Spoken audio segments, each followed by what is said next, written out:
Amen. Today is a special day. May the name of the Lord Jesus Christ be praised. Today we see that Christ suffered and died to give eternal life to all who believe on him. And in this I will talk deeply about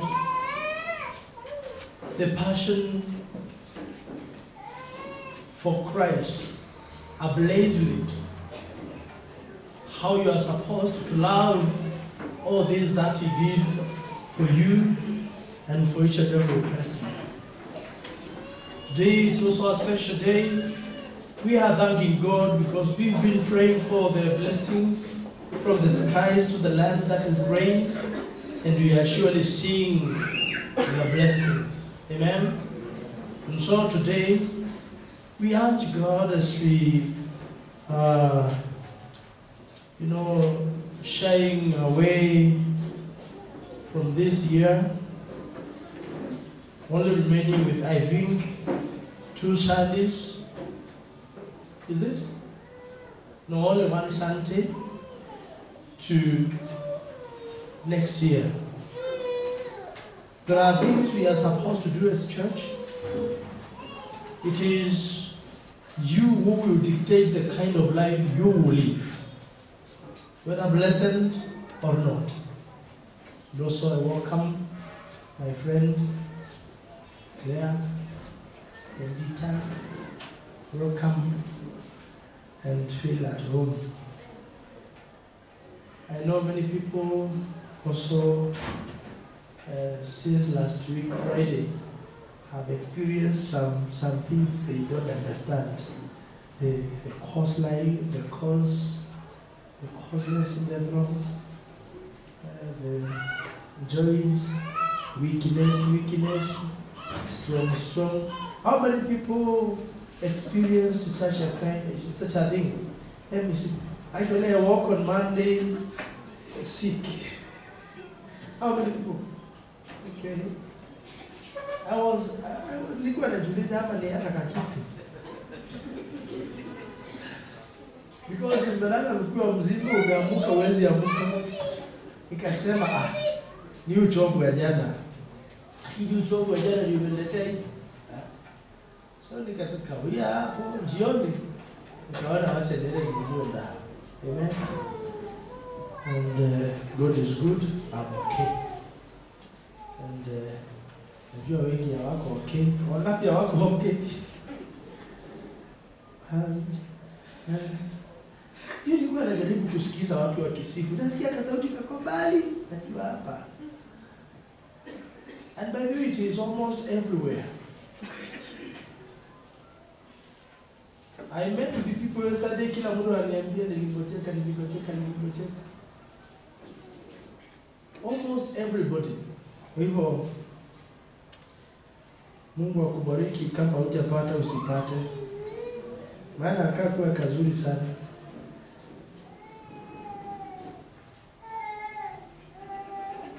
John chapter 3 verse 16, for God so loved the world that he gave his only son, that whoever believes in him should not perish but have eternal life.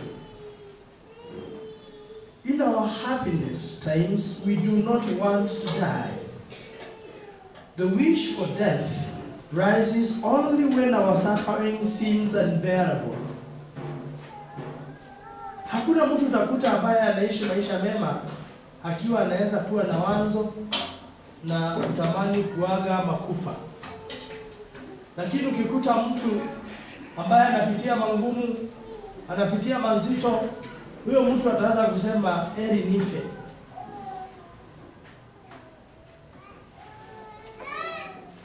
There is a servant of God called Elijah. Alisafiri na alipofika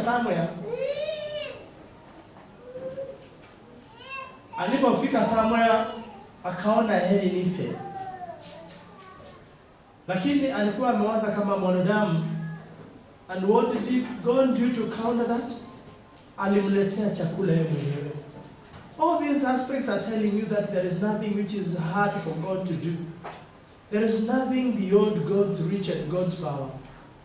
He is a God of all impossibilities. There is nothing impossible before His presence.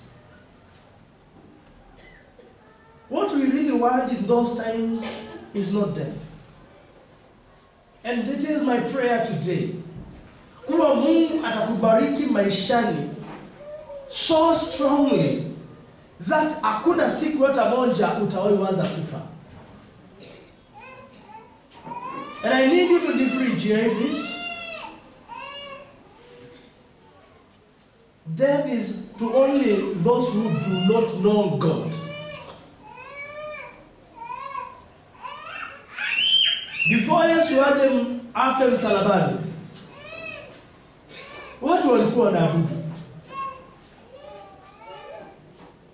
When we are doing the African traditional religions, they have the shrines. And in those shrines, there are rules. And I've interviewed a lot of people in matters this. And you find where there is such a shrine, sikiliza vizuri. Kama kwa Wakamba yalikuwa, Wakikuyu walikuwa wanatumia sana mugumo tree, is it? Wakamba kuna wale wangeenda kwa mti ule mkubwa. Lakini the typical ile ilikuwa imesetiwa kama kanisa. Ni ile ambayo ingekuwa kwa cave ama kwa mlima ama pia inaweza kuwa kuna mtu karibu, lakini kuna video wataitengeneza na itakuwa na 3 portions. Kutakuwa na holy place ambapo ni kiongozi tu peke yake anaingianga pale. And then kuna the common place mahali watu wanakutania. And then kuna the outer place mahali ambapo wanaweza sherehekea. And then wakiwa wanapeleka sadaka, hawapeleki, kuna ile ya kupeleka sadaka na ile ya kupeleka uzao. Kama wanataka kupeleka uzao, wanapeleka kondoo ya kike ama ng'ombe. Kama wanataka kupeleka sadaka, wanapeleka sadaka ya mbuzi, ya kondoo. But the difference between that, kama kuna mbuzi atapelekwa pale ndio wakwenda kuchinjiwa watu. Hakuna siku walikuwa wanatoa, ama hata wale wako ambao wanatoa kondoo, amini wanatoa mbuzi. And what do I mean? Namaanisha, and my point of bringing this is kwa sababu watu wengi wanajiuliza, before watu wajue Yesu, wale watu walikufa wakiwa wanaishi maisha mema that time. Is it that, or is it to say hawatamuona Mungu? Now the difference we have today is the kind of mediator we have. And those times mediator also. So we have the new covenant and the old covenant. And in this new covenant, Jesus now mediates between us and God. But then, ancestors in the African traditional religion used to do or to behave or to be used like the mediators. And they had the categories. And this is the kind of the category. Yule mtu ambaye ameishi na amekufa akiishi maisha mabaya, huyo anaenda kufungiwa mahali kumejaa giza, mahali pabaya. Hivyo huyo mtu haezi ongea na walio hai, kwa sababu yeye already amekufa, anangojea kifo cha pili. And I'm saying this when I've interviewed them na wanatamka vizuri, kifo cha pili, hukumu ya mwisho. Now, vile tunasema in the New Testament, ndivyo pia wanasema yule ambaye ameishi maisha ya wema, ametenda mema, mema inamfuata kila mahali, huwa afi amelala. Na anasema akiwa amelala, huyo sasa ndio wale wako rohoni wanaweza omba na anaweza tumiwa na Mungu. So in our studies we study them as the mediators. Praise the name of the living God. And that is why many people hapa wameitwa majina ya watu walioishi. and they are very keen usitwe maisha ya mtu ambaye alikuwa mbaya. Lakini ikafika mahali ikawa anaitwa tu Enhaul. Na hii majina ilikuwa ni ya mtu ambaye alikuwa mwema. Ile ule uwema usipotee uendelee. Bwana asifiwe sana. Kwa hivyo kuna systems, kuna kabila nyingi sana ambazo zilikuwa na very strong system of worship. But then hii imekuja kwa sababu nimetamka kitu ambacho inaitwa death. Wakati maisha yako inaendelea vizuri, na mtu apitie pale ya kuambia saa zako za kuishi zimeisha, what will be your behavior? How will you take that?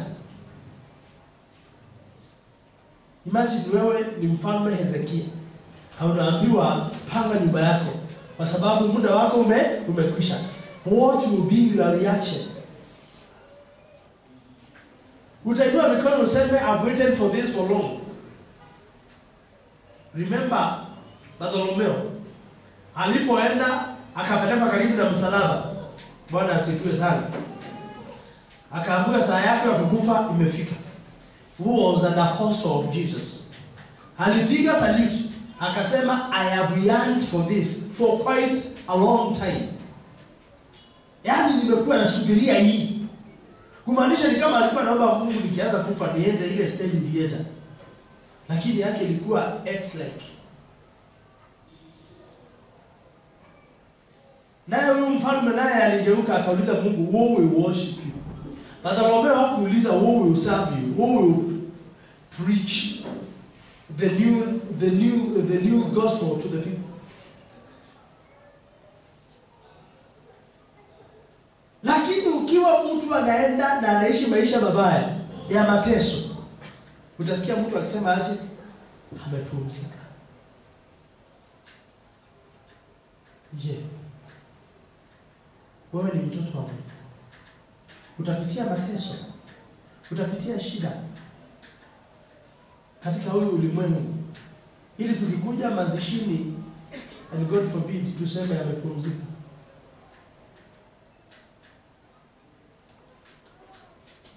Unajua mtu ndiye ujizika, si ndio? Mtu ndiye ujizika. That is why unaona watu wakikaa chini waulizane fulani na fulani ako na ushuhuda gani katika maisha. Wakikosa wanaanza ku make sure wameandika tu kitu kwa karatasi. Na wanapanga vile huyu mtu alikuwa alizaliwa siku fulani, akaishi, akakuja, akagojeka, akapelekwa hospitali, akatolewa hapo, akapelekwa ile, akapelekwa ili at least wacheze kwa kitabu. Akagojeka, akapelekwa hapa kwa sababu hawana kitu ya kusema. And it is high time. Hata ukienda kuzika mtu ambaye unajua alikuwa mchawi, ukipewa ushuhuda sema alikuwa mchawi. Hii mambo ya kushinda tukisema alikuwa mtakatifu sana, alikuwa msafi, ndio imekuwa changamoto katika ulimwengu. Kwa sababu imagine mchawi ama mtu mwovu amezikwa na jina ya alikuwa mwema. So kuna watu watamchukua pale basi kama role model. And the challenges we have is the role modelships about tumechukua ambazo hazistahili. I'm saying all these matters because we are talking about how to love Christ today. How to devote yourself to Him fully and wholly.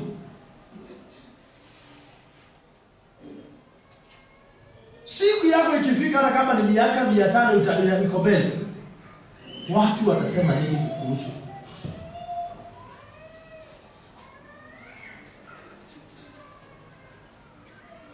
Ambia mwenzako jisifie.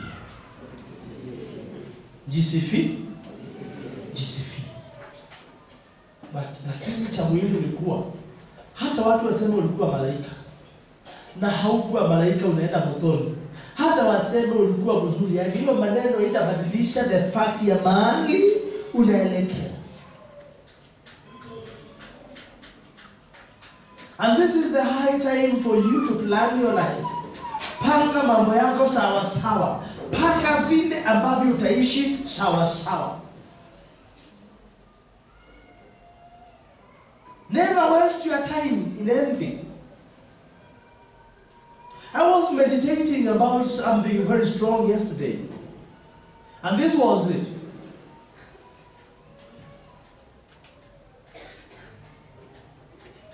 Hii government, there is a government of China, sijui kama ni tuseme tu ni system iko tu ya China And wakati waliingia katika utawala, waliua over 50 million birds, zile nyuni ambao zilikuwa pale. Hili ziache kukula ile kachakula ambao ilikuwa inakula wakati kwa shamba.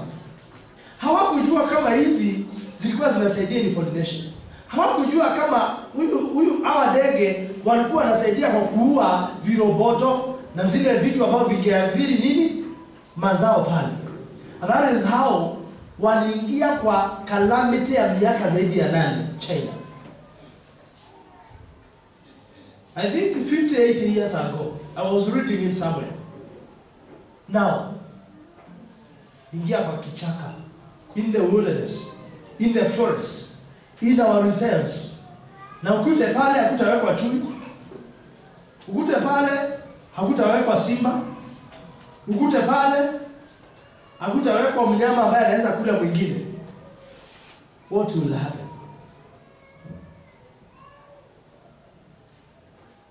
Dubu wataongezeka sana, antelopes wataongezeka sana, na hakutakuwa na nyasi ama vegetation ya kuharibu. So that is why we talk of survival for the fittest. Haya maisha, usikawai expect kukosa mtu mbaya. Huyo mtu mbaya anakukumbushanga kuna mahali unastahili kuwa umeegemea hofu. Kukikosekana mtu mbaya, nyinyi wote mnaweza geuka mkawa wabaya. Kwa sababu hakuna mtu ambaye utakuwa unakopea ubaya na uzuri kwake. But the question is, wewe utakuwa huyo wa kukopea mabaya? Wewe utakuwa huyo wa ubaya wa kuwa kopea tu? Hapo utakuwa huyo wa uzuri? Because it is a matter of comparison. And this is a very special thing to understand. If you go into the forest, wacha niite forest, tusielewa nikisema forest na maanisha mahali kuna simba, nguruwe wale wa kichakani mnaita Watson, utakuta the number ya the cats wale wanakula. And the cats ambao tuko nazo ni gani? Ni tiger, ni cheetah, leopard, ni jaguar ambao inakulanga sana nyikani na kwa bahari, kwa maji, ambao inakula sana mamba. And then we have the lion, we have the savo cats, we have the wild dogs, and also we have the wolves, we have, name them. Utakuta their number is very limited. Kwa sababu ikiwekwa mingi na Mungu itamaliza hao wengine. So you'll always find wale wakuliwa ndio wengi kuliko wale wakukula. Hata katika maisha ya kiroho utakuta wale watu wengi ndio wema.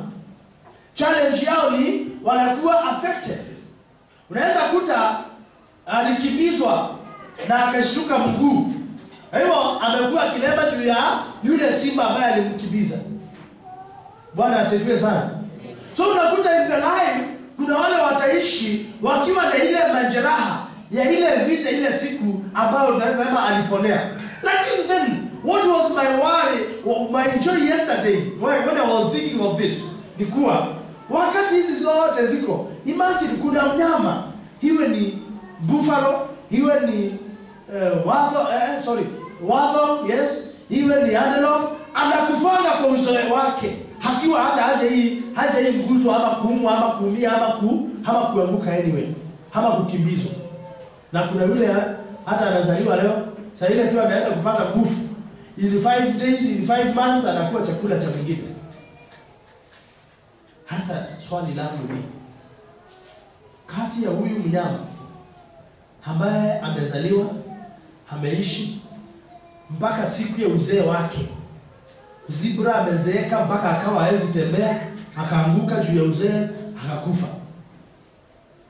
Unaona buffalo akazeeka mpaka akawa hata akikula, unajua kuna stage unafikanga unakuta hata ukikula nini bado utazeeka. Hata ukikula nini huwezi nona. Do you know that? Bwana asifiwe sana. Nakuweka na mawazo mingi. On Wednesday nikikuja kanisani nilikuwa natembea.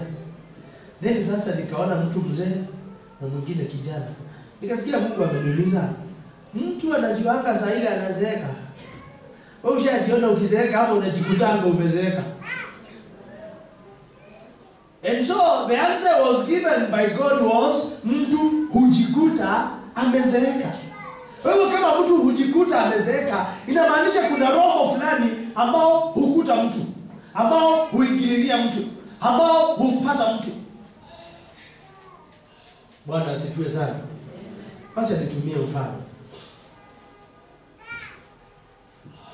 Yusufu. Kuna wakati ulikuwa kijana.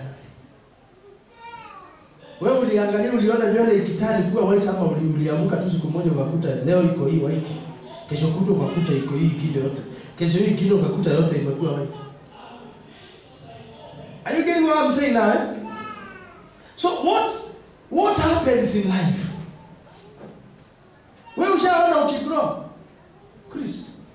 Wewe ushaona ukigrow hapo umejikuta tu hivi. Unaamkaka tu unakuta aya. Nimerefuka kidogo. Lakini ujui ulirefuka aje? Ulirefuka lini? Ni wakati umelala, ni wakati unatembea, ni wakati unakula. How? Those we call the mysteries of life. Kwa hivyo sasa kuna huyu mnyama ambaye anaishi mpaka anafika uzeeni. Na kuna huyu mnyama ambaye hata mwaka agongi, the moment anaweza kuruka hivi amepatikana. Wewe kuna wale wanaweza sema wako na bahati mbaya. Na tuna wale tunaweza sema hawana bahati mbaya. Je, kati ya hao wewe uko wapi? Na ongelea mtu ambaye mchawi akianza kuanga vitu tu lazima ikunasi. Na Mungu alikuambia sitakuacha kama yatima. Na just because umenaswa inamaanisha Mungu amekuacha. Does it mean umeachwa? Now this is what I'm calling the mysteries of life. Ili sasa uelewe now where I'm taking you to. Wacha nikwambie jambo moja. Mungu akakufungulia TV ya maisha yako kutoka ulizaliwa mpaka leo. Na kuonyesha ulikuwa unatembea mshale ukarushwa, ukainama tu angalia kiatu. Mshale wa kiroho ukapitia hapa juu. Unajua ukirushwa huwezi chukua ule umerusha. Spiritually ukiurusha huwezi uchukua huo mshale uurushe tena. Unaelewa eh? Wewe ukakuta tu mahali ukainama tu na ukawa ni kawaida tu na hapo ukarushiwa ukajikwaa mahali ukaanguka chini. Ukaanza kulalamikia hiyo juu au juu ile ulikuwa unaepushwa ndio kubwa. Maisha ni kama film.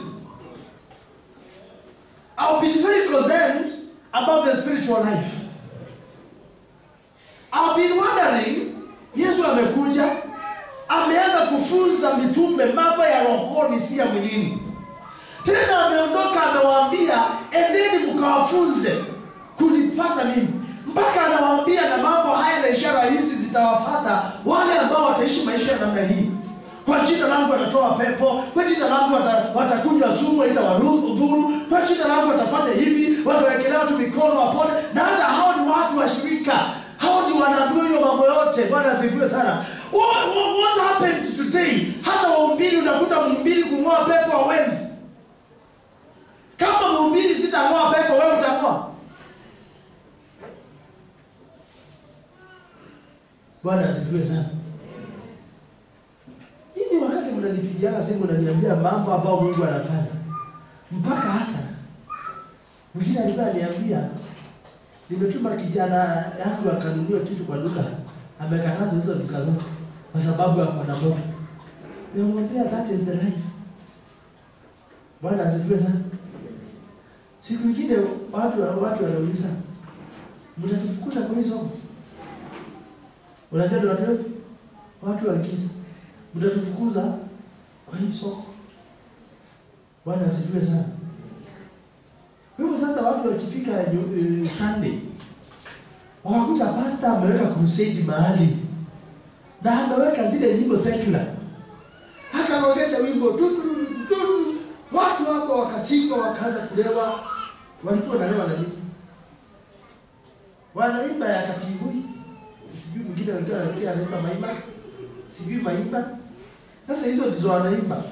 Then sasa sijui ilikuwa strategy ya kupata watu wa dudhi, hao watu wote wakaimba wakaruka. Tena akawaambia nitakuwa na sikukuu. Yule anasemanga niko na majini ya siku nje. Nao nikuuliza swali. Imagine umenikuta kwa crusade nimeweka hiyo wimbo. Unajua vizuri inaongea kuhusu usherati, giza. Unanielewa? You guess. Unanielewa? Na ndio unaona ukikuta watu kama Wakongo wanaimba wimbo ambao unaeleweka. Kama kuna mwingine unakuta anaimba kaida yao. Mnyamaza na mwenyewe. Kaida yao. Oya kaida yao. Sasa huyu mwanamke ameimba hii wimbo anasema Mungu asante umenipa mume. Hii wimbo imetungwa na mwanamke. You given me a husband. Now this husband ambao umenipea, I'm so happy because amekuja na upendo, amenijaza furaha moyoni mwangu. Asante Mungu. Unaona? Wewe unasema na wewe mume wangu, I'm not ready to get a wife because I am not sure. I can't share this love I have. You have this your love. I can't share with anybody because it is so special. It is ordained by God. Unaona sasa? Hebu nasema please never think of being polygamous because God has ordained you for me. Na huyo mtu ameiba mbabaya. Ameiba mbabaya. Na ukuta mkama. Wanaongea venye walikutana walikuwa kwa klabu. Venye walipewa wakapewa pombe. Venye walipomaliza kupewa pombe wakaenda kwa karumu pale nyuma. Is that chest? Huyo hapo umesikia akisema mahali walienda kwa room. Lakini huyo anaongea vile waliingia nyumba ya beauties. Ukuta mwingine Muzina ya tata, eni mwana, eni pepe santo, Muzina ya tata santo. In the name of the Father, and of the Son, and of the Holy Spirit.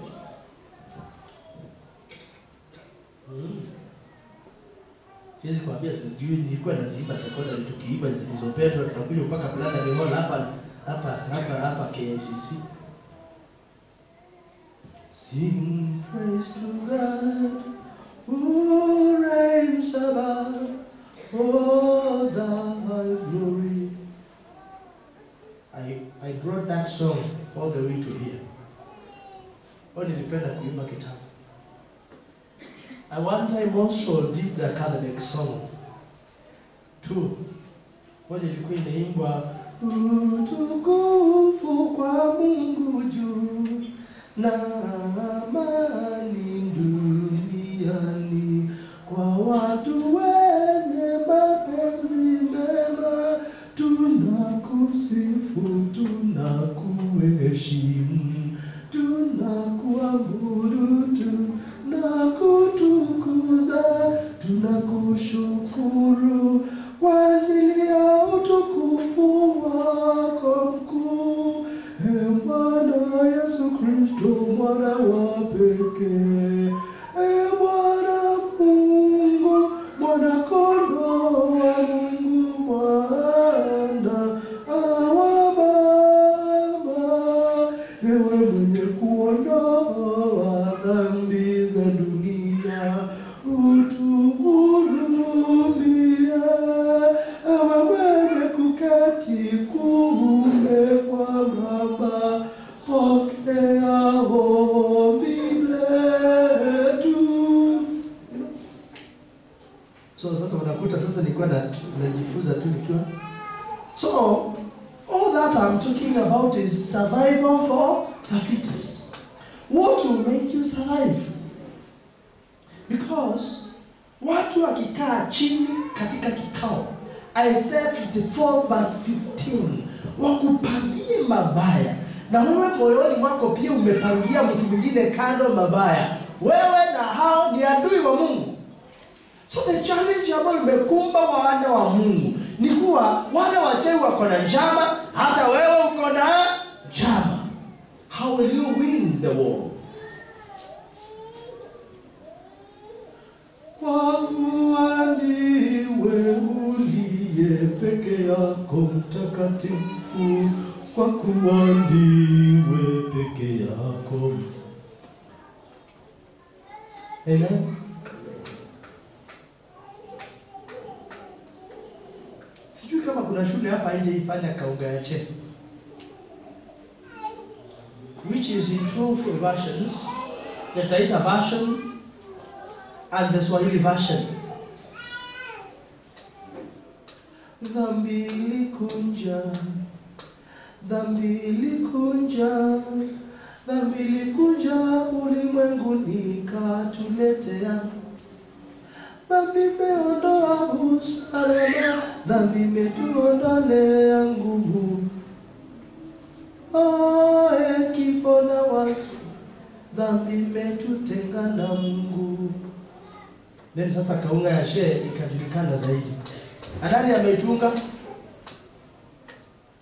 Yule jamaa ambaye alikuwa anaimba nyimbo za secular. So I'm trying to bring a picture to you. How do you stage your life? Because a lot of people delay their lives because of their own actions. Many people worry about matters of this world more than worrying about being chaste, being pure, being clean. Maisha ya kesho ambao utaishi baada ya maisha haya yatakuwa yamejaa matunda ya maisha haya unayoishi.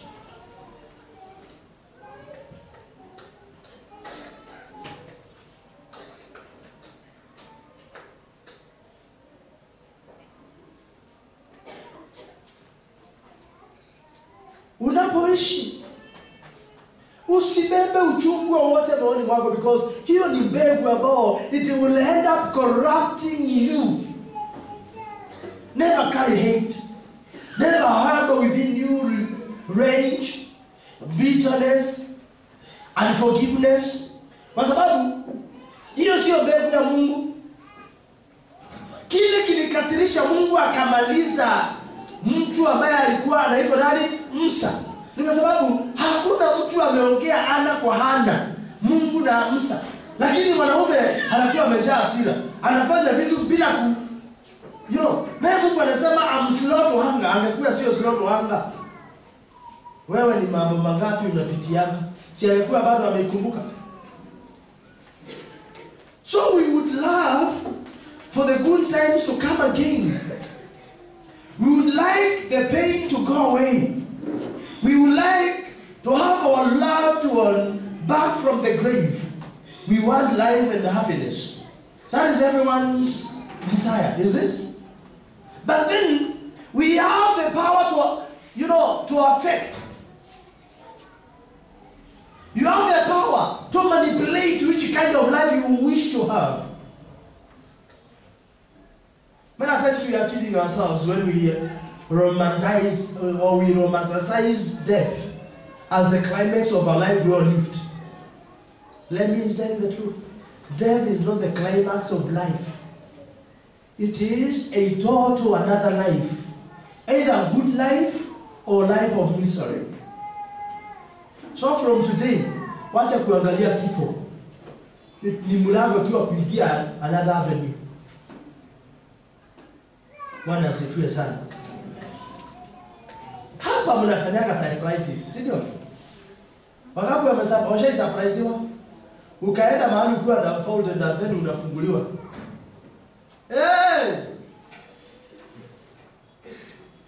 Watu wamejaa hapa, then sasa wanaharibu mambo. Wanapiga mayowe. Wanaulate, wanafanya kila kitu yote. Sijui kama unanielewa. Unanipata? Kwa mfano sasa tutamfond Chris akiwa anatoka pale nje. Kama wakati mwalimu alikuwa anakuja. Wewe mwalimu tumfungie pale nje. Unajua ataingia hapa akiwa juu kuna nani? Then akisimama hapa tumfungue tumwambie surprise. So that's what ladies are doing. Surprise.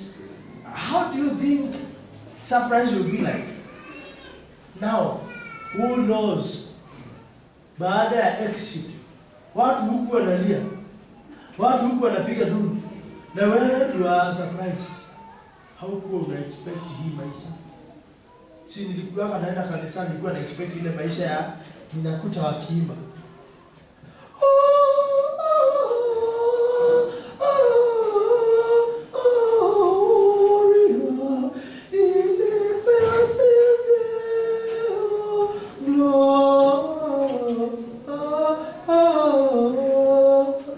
Hiyo ndio una expect, sio? Kama una expect kama sasa una expect utaenda siku kama ya Christmas utashangaa. Then ukifika mbinguni unadhani unakuta Herod sing glory to the newborn king. Yeah.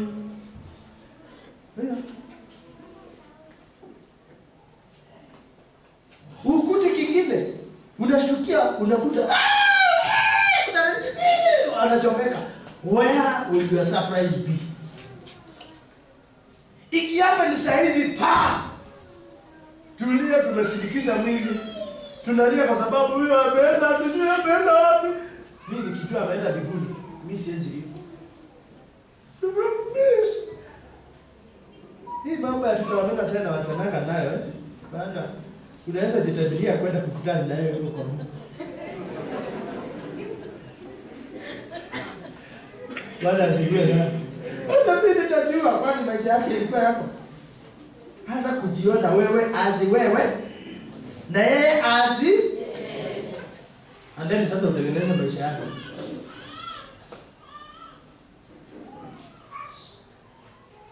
Hapa uko hapo unatafuta Mungu unaomba. Na yeye mtu hakuli anakunywa. Then inatoka kwa njia akiwa anaendesha 180. Akiwa haoni mbele amepitia Oyaki Way. Kama mlevi mwingine juzi ameenda amegonga ile mavitu kuweka kwa barabara. Anasema haki. Hawa wajinga wanatumaliza. Hizi natoka akiwa hizi tepea. Sasa huyo mjinga ako na makosa. Bwana asifiwe sana. Makosa ni ya nani? Ni yake. Si ni kweli?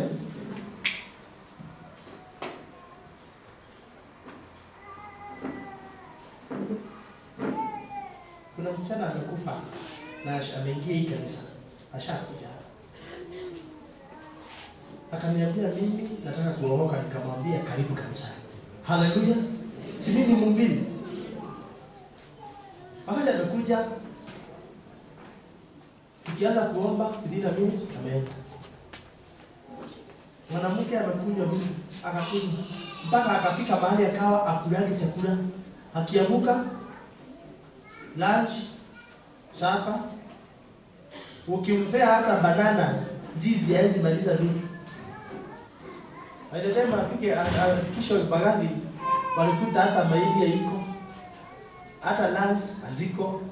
Hizo viungo zote ziliisha. Na mtu sijui alienda pia akaolewa na mzungu amekuwa anampea pesa. Yeye ako huko kwa hoteli, anafanya kwa hoteli. Ushago hawajui kama ako kwa hii maisha mzee. Kumbe labda ndiye alimuintroducea na akaendelea. Hizi vitu bangi, cocaine ni very satanic. Very what? Satanic. Nyingi zinakuweka zimekuwa laced na pepo. Na kwa hivyo ukionja inakuingia ndani hiyo pepo. Utakuta mtu ambaye anataka kubuild castles on the air. Ataanza kujenga ghorofa. Siku ile utakuta mwanaume anafanyaga budget wakati amelewa. Na akiwa mzima haezi panga. Na ana kazi kujua anamtanga.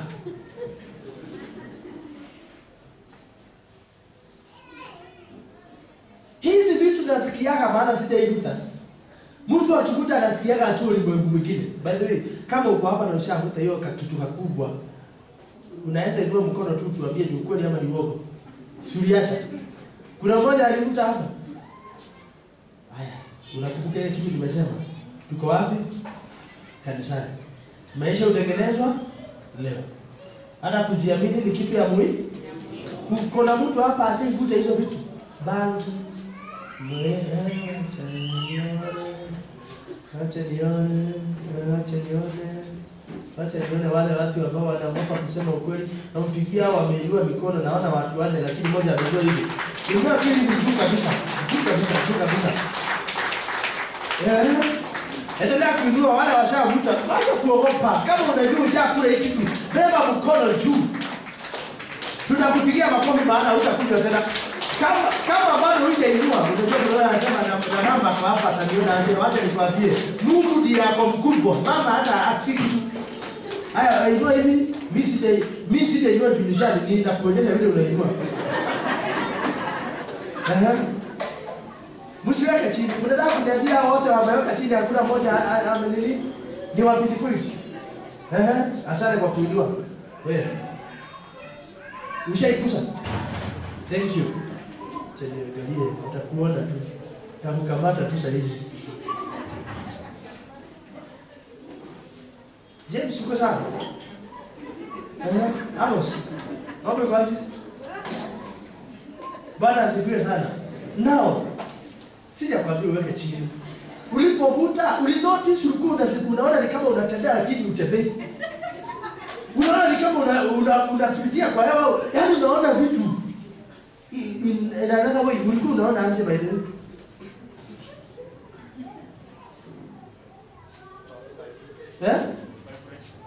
You are vibrating. Kwa roho ama kwa kichwa? Ulikuwa unaona vitu movement. Ulikuwa unaona maroho fulani yanakuja. Feeding. Inakwambia aje?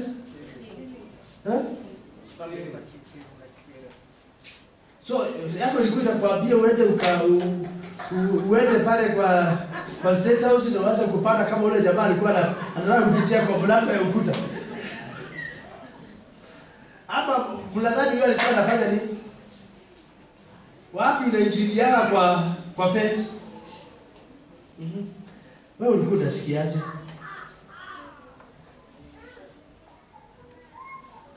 Uzuri mzee hayuko. Ndio leo sijawaona.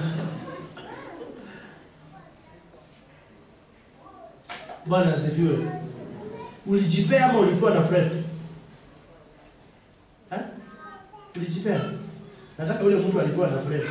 Wangapi hapa walikuwa na friend? Wewe ulikuwa na nani? 27 ilikuwa pili ilikuwa 27 no?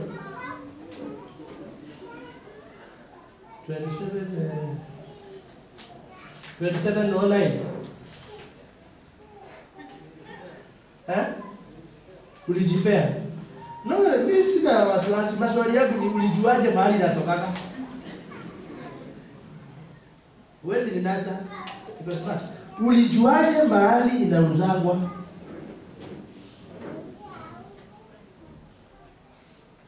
Bwana asifiwe sana. Mimi nimezaliwa Ushago na nikalelewa Ushago. Nimeanza kuja Nairobi wakati nimeenda secondary. Ili tulikuwa tunakuja huku na mama Kariakoo. Lakini kuishi na tukaa ni wapi? Ushago. Na pale Ushago kulikuwa na ile traditional brew ambao inawekwa kuna mtu anaitwa muatini ambao inakuweka ni kama saa zingine inaweza tumika kuoga. Unaona kama ile kioshi sasa iko hivyo alafu inakatwa mara mbili. Nini sasa ikiwekwa kwa nyungu itawekwa sukari. That is how to brew. Kwa hivyo you rest assured ingewekwa panda baba aniambie make sure unakaa ukiongeza kuni. Bwana asifiwe sana. Mimi sijakosa kukunywa pombe maana sikuiona. Naona Lakini the challenge I have na kuweka mtu wa kukritiki mambo very quickly. Because nimepita pale nikaona mwanaume mzee ako na mufi Natembea hivi nakuta mtu anakonjoa kwa njia. Watu wanamuona huko hivyo yote. Nasema kama hii ndio pombe, sitawahi kunywa. Napita pale naona kingine, bado na judge kama hii ndio maisha, sitaki. Naona nikaenda nikakuta mzee mwingine, sitaki kutaja majina juu ya nini. And amelewa pombe, anaenda anajivurutia chini na nguo zake zote. Na tena amejisusulia. Anaenda. Nikasema kama hii ndio pombe, siko.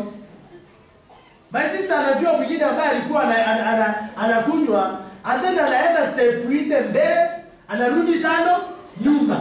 Atamaliza almost the whole day kwa njia. Kwa hivyo sasa wakuta walikuwa wawili. Na huyo mmoja ni wa hapo chini kwa kando. Atawamuna. Na wa pili huwa kwa yangu uko kwa mtunza. Hata hata kwa yao uliko na kwa nani kwa sita. Mwenyenze. Hivyo sasa nikijaka wala Nikuwa hiwa. Hata nikasema kama hiyo ndio maisha, siko.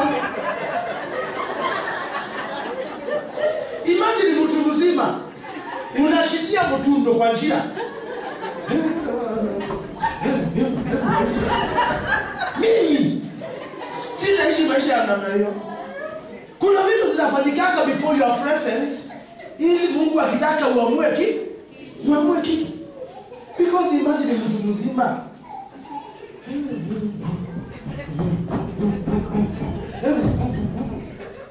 kaangalia nikaona hii kitu ninatiaka kawazimu fulani. Maana uzuri pombe ya baba yangu ilikuwa zuri. Bwana asifiwe sana. Kwa hivyo mimi sikukataa kwa sababu ya baba. Ni sababu ya ujinga ambao tulikuwa naona.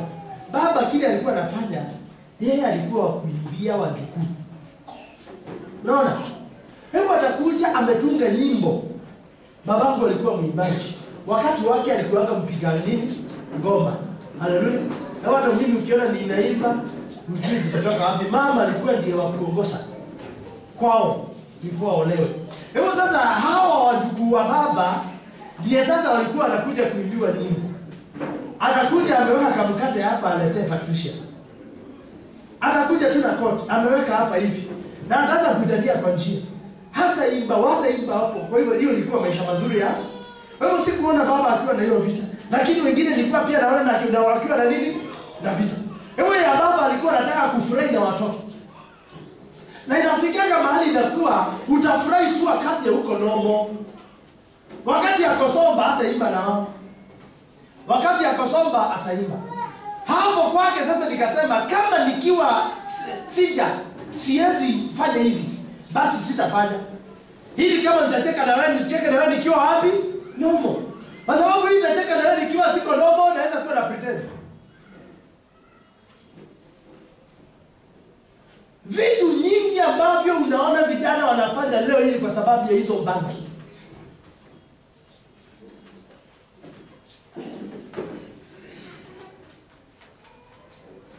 Zinafanyaka mtoto alienda shuleni akiwa very bright. Wacha mtoto angonge chini kwa masomo. Pakule chini. Zinafanya mtoto atoroke shule na akatae kusoma. Wakati fees imelipwa, wakati kila kitu kimepeanwa. Makosa ni ya nani? Ni ya mzazi. Bwana asifiwe sana. Vijana mko kama uko kijana kama mimi simama.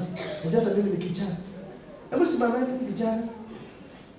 Kijana ni kijana mwanaume, kijana mwanamke, kijana. Kijana, unajua yeye si mzee.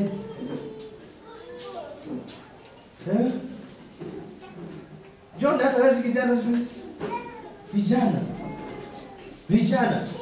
Niko na neno lenu kwenu. Leo ni siku ambayo inakaa ni kama siku ya utawa. Niko na neno kwenu. Na neno ambalo ninawaambia ni maisha inastahili kupelekwa na wewe. Haistahili kukupeleka. Hapa katika maisha unafanya karata. Isiza uliwe ama ule. Unanielewa? Haya maisha. Ukiwa kijana kuna kuanga na maisha mara mbili.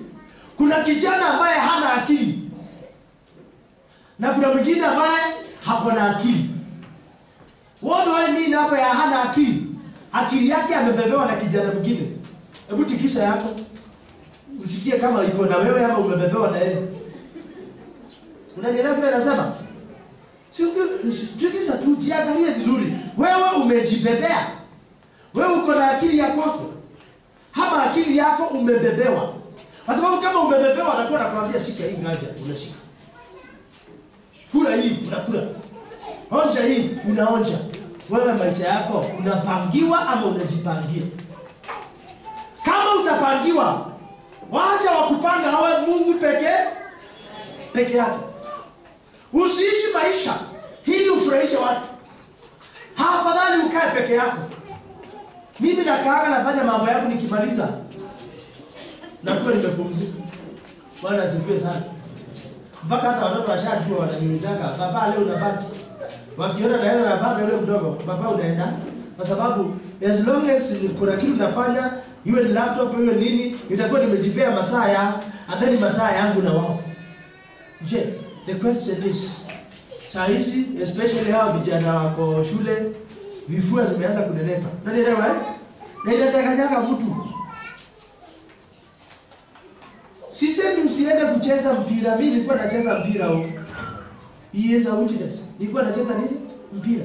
Wakivuta sigara, sikuvuta. Kwa hivyo yule alikuwa anavuta, kifua ilikuwa wiki. Tukiingia hapa hata niona. So the issue is, kama ukikaa na wao, you are weak. Hauwezi jisaidia, kaa peke yako. Kaa chini. Anashukuru Mungu wale wote mmekuja na mmechange. Ulikuja ukivuta bangi, siku hizi uvute.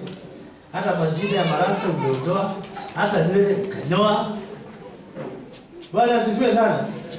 By the way, wakati walikuja hapa bado walikuwa wanavuta hebu nione.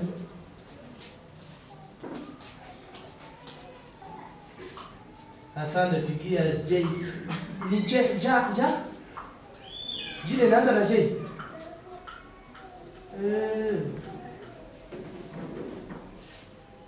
Okay, ili sio waambie. Tuambie kwa hapo. Ni majina imepotea. Shida yangu ni majina lakini nakujua. Simpigie makofi. Uliacha kabisa. Haya mwingine ambaye alikuja wakati wameacha kabisa. Unajua nakumbuka ile mikono ilichuliwa yote. Nakumbuka yote. Kama unajua uliacha, beba mkono juu nione. Madhabahu ikutetee. Hebu nyinyi wawili hamjaacha. Bado? Na wewe? Kama umeacha inua mkono juu nione nijue nitasaidia wangapi leo.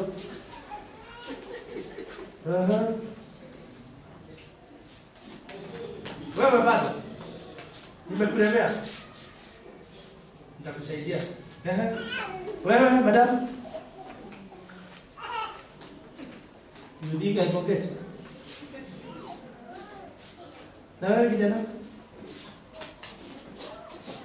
Bado hujaacha?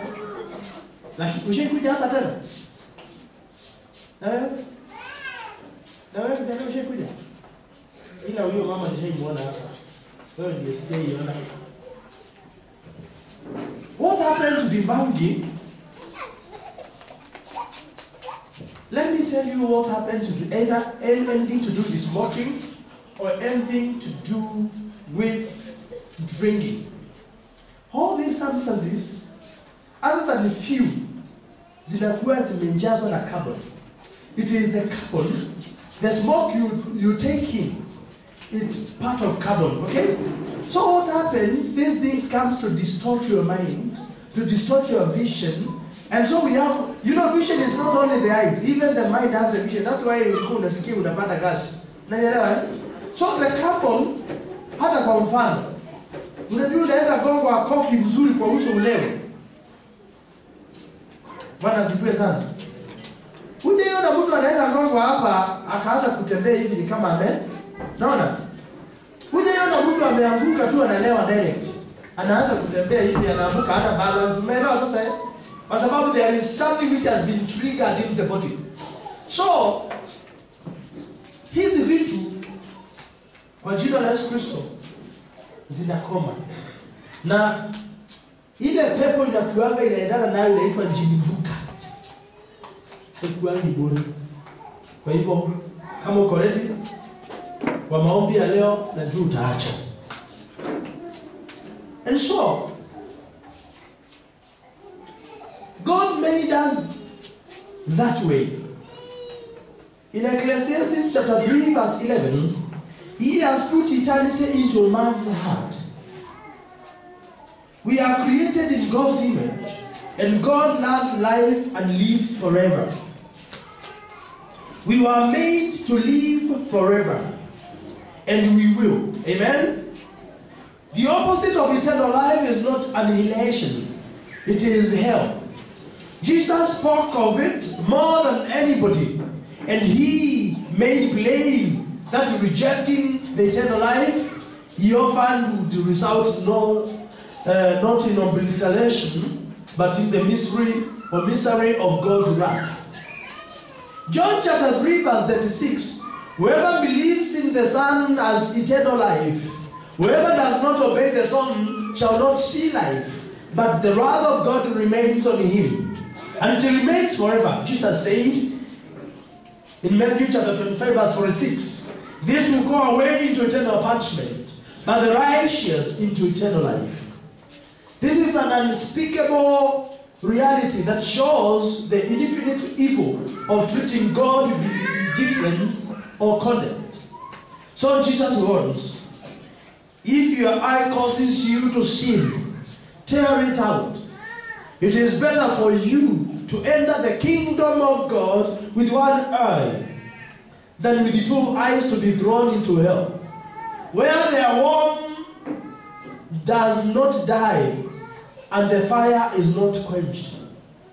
Mark chapter 9 verse 47 to 48.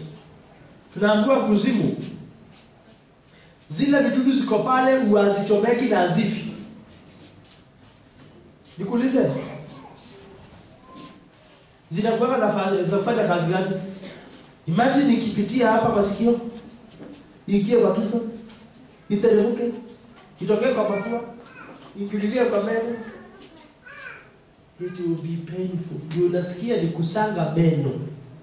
Please. Usiwe umekaa kwa hii kanisa hata siku moja na ujikute kuzimu. I'll be very happy nikifika mbinguni na nipewa list ya wale wote ambao wamefika mbinguni. Nimekuwa nao hapa, nimesaidia, wamemjua Mungu. Nitakuwa na furaha. Nitaomba Mungu leo nafasi anipe. Niwe nakwambia asante sana, asante. Karibu. That is my vision. Mbinguni kuna manyumba. Kuna mtu ataokoka leo, amejengewa nini? Na Yesu akikuja kesho, Bwana asifiwe sana. Usiexpect nyumba yangu ni kama yako. Yangu ni story mansions. Yangu naona ni kama imefika 100 floor. Kwa sababu nitakuwa na amen. And that is written in the Bible, by the way. Silisema nenda kutengenezea makao. Ala? Wewe unadhani watu wanaweza wekwa wote kutakuwa na estates. Wewe utakuwa wapi? I will teach that one time. So eternal life is not merely the extension of this life with its mix of pain and pleasure. As hell is the worst outcome of this life, so eternal life is the best. Hell is the worst life of this life, and heaven is the best life of this life. Hawa wanaweza kaa mahali washikwe huko hivi wananidisturb akili. Wewe, nenda ukae chini kule.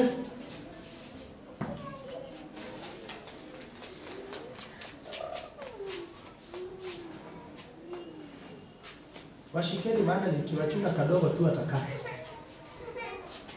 Ni mambo jua kanini nini maikamwambia.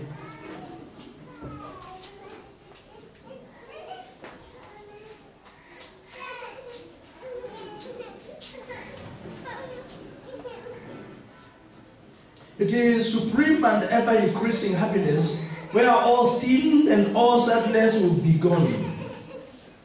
All that is evil and harmful in this fallen creation will be removed.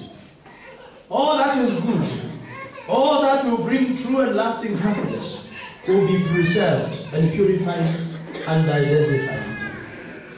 We will be changed so that we are capable of dimensions of happiness that were inconceivable to us in this life.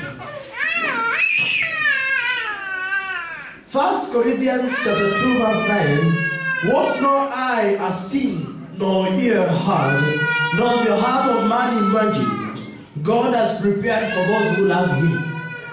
Hivyo kile ambacho tumetayarishiwa, you've never imagined, your eye has never seen, or your ear heard.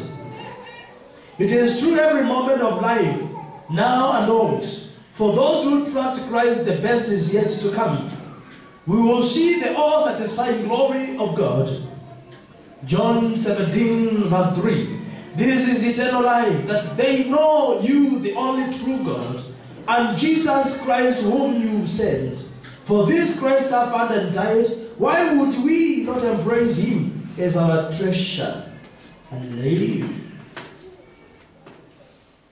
This calls for a place with a passion for Christ. Passion for Christ is the highest passion for any Christian, and for you as you who have already decreed that it is the Lord alone in your life. This was the overwhelming passion of the Apostle Paul, the greatest leader the church has ever known.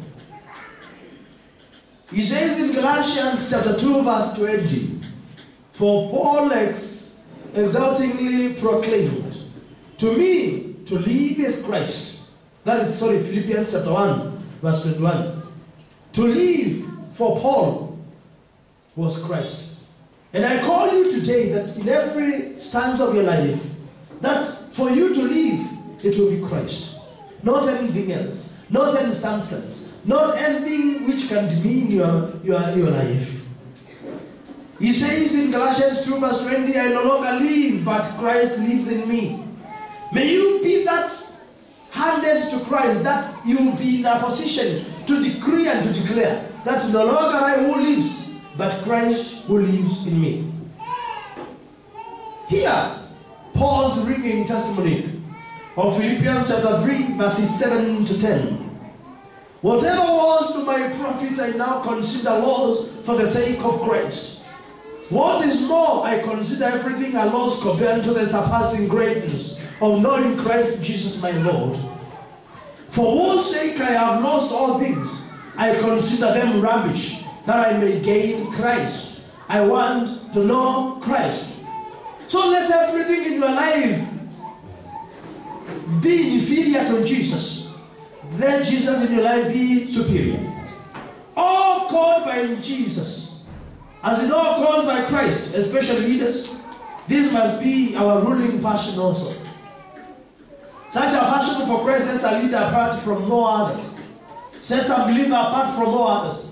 Sets your life beyond the gauge. So few are really possessed by or absorbed in and committed to this one passion. And the challenge we have as Christians is lacking this passion. How few can say, my passion is He, only He, supremely He. Let Him be your passion. Our deepest commitment must be to Christ. Our unswavering devotion, our supreme love, our lives absorbing passion must be Christ. And today I'm challenging you that you intensely love Christ beyond how you've been loving Him. To know Him more and more must be our most desired knowledge. To please Him more and more should and must be our greatest hunger. And to glorify Him more and more must be our greatest ambition. And if it becomes so, that is how you will also be great. For Christ, like Paul,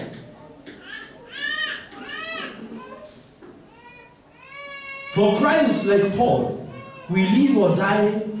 To Him we turn for His wisdom, guidance, and power. In Him we glory, in Him we stand, and unto Him the whole measure of His fullness. His image and His likeness we aspire. Huyu amepea mtoto kalamu, anaweza chukua kalamu yake.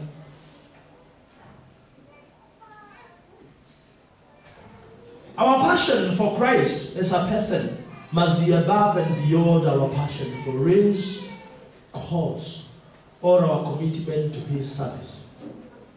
This is the passion underlying all other Christian passions.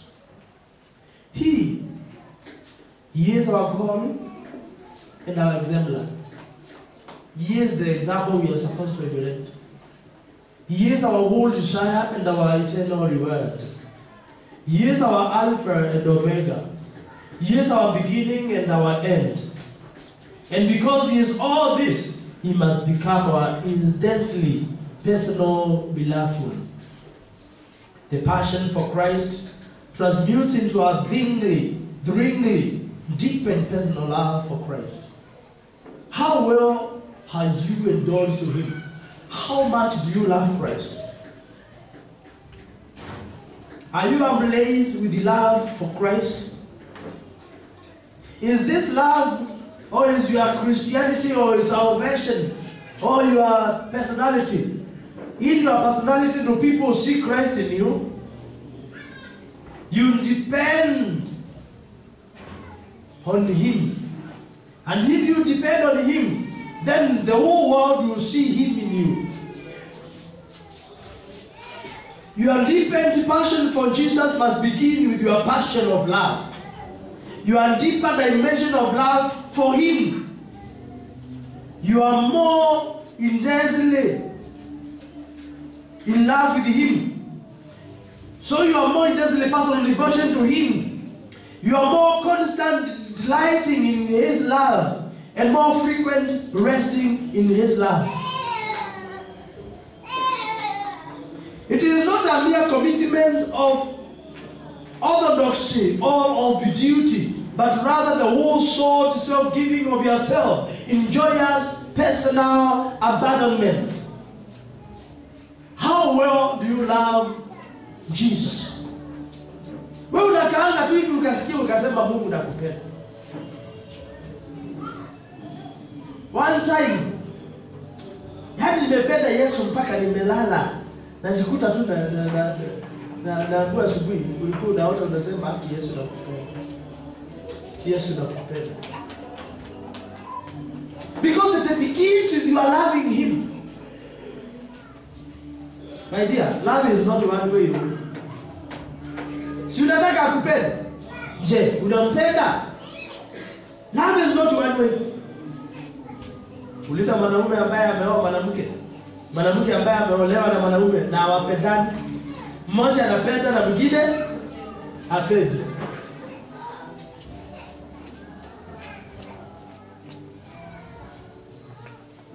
How can that marriage stand?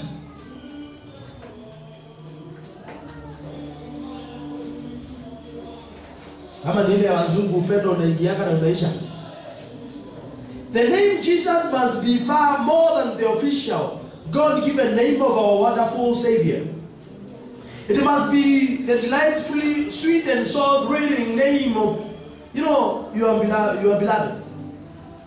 The goal of Scripture is intensely personal love for Jesus possessing your whole being. Because when you love somebody, you surrender your being to that person. Wewe unaweza ambia siri zako mtu mpendi. Kama upendi Yesu hata ukimwambia nini haingii kwa sababu umpendi. When He says come to me, what do you think He tells you to? Come to me all of you labor. It is you are entrusting yourself to Him, and in entrusting, love must be a party to it. So the goal of redemption is your love relationship, your love life with Jesus.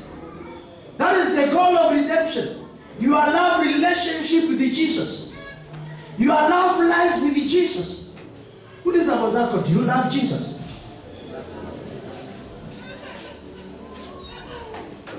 Because the goal of Scripture is intensely personal love for Jesus possessing your whole being. As Jesus possessed your whole being. By the way, Yesu anaweza kukuonyesha upendo mwingine unashangaa. I tell you. Jaribu tu hii nakwambia. Upendo wa Yesu. Huku na huku na huku na kule. Kama mawimbi. Upendo wa Yesu wanizunguka. Upendo wa Yesu. Acha nikuulize swali. Do you think mimi ningesimama kwa hii madhabahu? Kama aje hiyo nionyeshe hiyo upendo, ningekuwa niligiva mkitabu. Siasi hapa bila, na nikikaa hapa bila, hata wewe utatoka bila. Na nikiwa leo hata utakuta hata wewe unapenda. The love of God never comes to an end. It flows like a river to the sea. The love of God never comes to an end. It flows like a river in me. Yaani hakuna kitu ambacho mtu kama upendo. Wewe ushasimama tu kaambia Yesu nakupenda. Hivyo tu. Uone kama hata kuonyesha vile anaitwa. Acha nikwambie, watu wengi hapa mmekosa kupata vitu tuwampende Yesu. Jua hata unaona haya kumwambia unampenda. Ninakupenda. Amen. Hallelujah. Ninakupenda. Amen. Hallelujah. Yonzali zambe. Amen. Hallelujah. Yonzali zambe. Yesu ningwendete.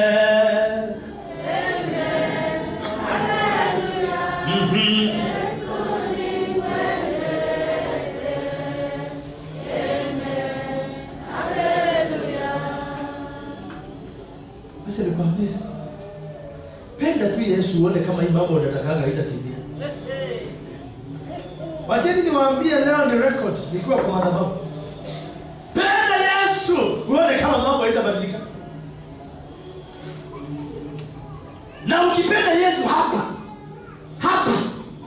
Bwana Yesu asifiwe sana. Kutatoka wa viongozi wa nchi hii wakuu sana. One time my wife alitembea na my son, the first son. Bwana asifiwe sana.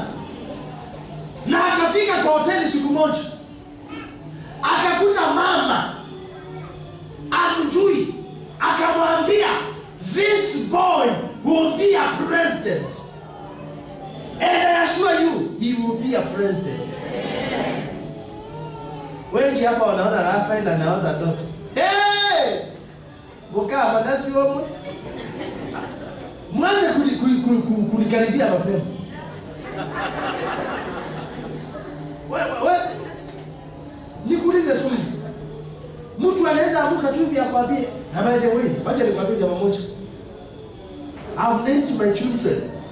Nikiwa naambiwa muite fulani with this meaning. Ukiangalia kwa Biblia yangu nyingi nimeandika hapa kwa Biblia. Unajua kitu imeandikwa kwa Biblia ni tofauti. Na usikuje kuangalia.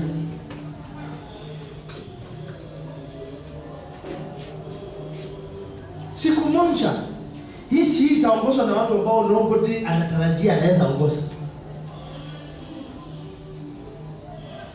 Because this country belongs to God. Hii nchi ya kupotea. Zephaniah 3:10 inaongea kuhusu Kenya. Those beyond River Kush will be my messengers. Isaiah 18, nchi ambayo kuna mfumo wa mabawa. Kenya, bawa ya kwanza, coast ya pili. Ya tatu huko Turkana. Western ya ile. Hiyo si mabawa. Hebu ende uangalie au map vizuri, ni kama nitaiweka hapa.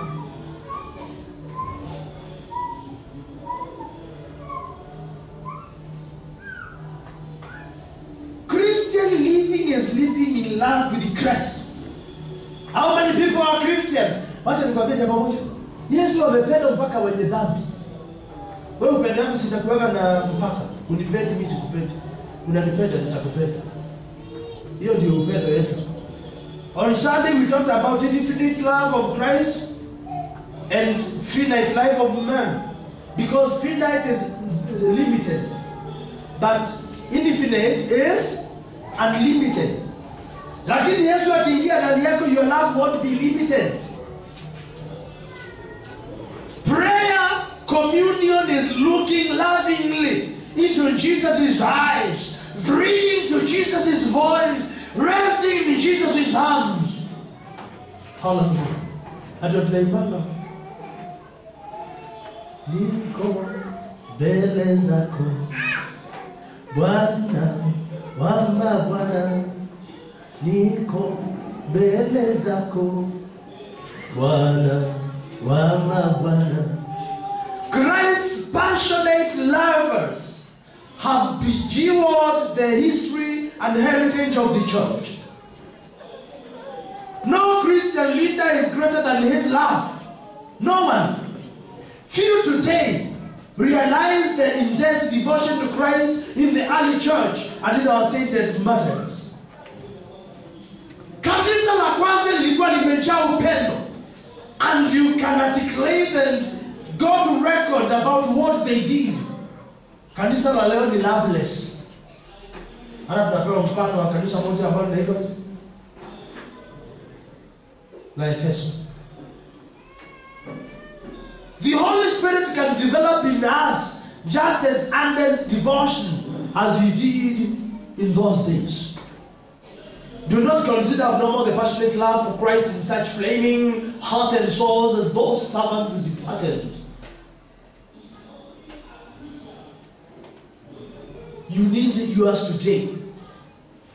They were perfectly normal when compared to the church of the first century. The twofold hallmark of the early church was ardent, flaming love for Jesus and overflowing practical love for one another. The most crucial danger to any Christian believer, and especially to a leader, is to be so busy as to neglect to love Jesus, to fail to live a life of ardent devotion and loveliness or loveness to Jesus. So love's expression takes time. That is why mlikuwa na courtship, wale ambao mmeolewa. Mkamoka miaka 6 na wengine mkaachana. Miaka 6 hakwambia mimi sikuoi. Ilikuwa nini? Hata shuleni ndio ulimaliza form 4, secondary 4 years, 8 years, unless ulikuwa wakurudia classes. By the way, what is the normal time for courtship? Kama ni story ya siku nyingine. Love must be frequently expressed and hurriedly expressed. Hebu ukiingia kwa kanisa na unapenda Yesu, unamwambia dadi, I love you. I've come, we stay together the whole day. Tuliiba hapa nikaona watu wamekaa chini karibu wote. Wewe ulikuwa chini, wewe ulikuwa chini. Daktari ulikuwa chini. Wewe ulikuja ukasimama 10 minutes. Ukasema nimechoka sana, nimetoka mbali. Ukakaa chini. I can count you wale wote walikuwa chini. John alikuja akabeba mtoto akabibi akamwambia nataka kukaa. Na siwezi kaa bure, nipatie mtoto. Kaa chini. Bwana asifiwe sana. Unajua sasa macho ya rohoni na kweli yanatembea. Hivyo ndivyo watu wanamkaka mtihani. Sisemi huwezi kaa chini na ukaabudu. Unanielewa eh? Lakini sometimes mwili ufanyishe. Why do you think people do fasting? We fast to speak to the body, to comprehend to the spirit. Unanielewa eh? Hii miili yetu ikitutawala inatutawalanga. Even sometimes we punish our bodies. But that is our challenge. We don't want to punish our bodies. Nataka mwili ukiniambia kaa chini unakaa chini. Inuka unainuka. Lala.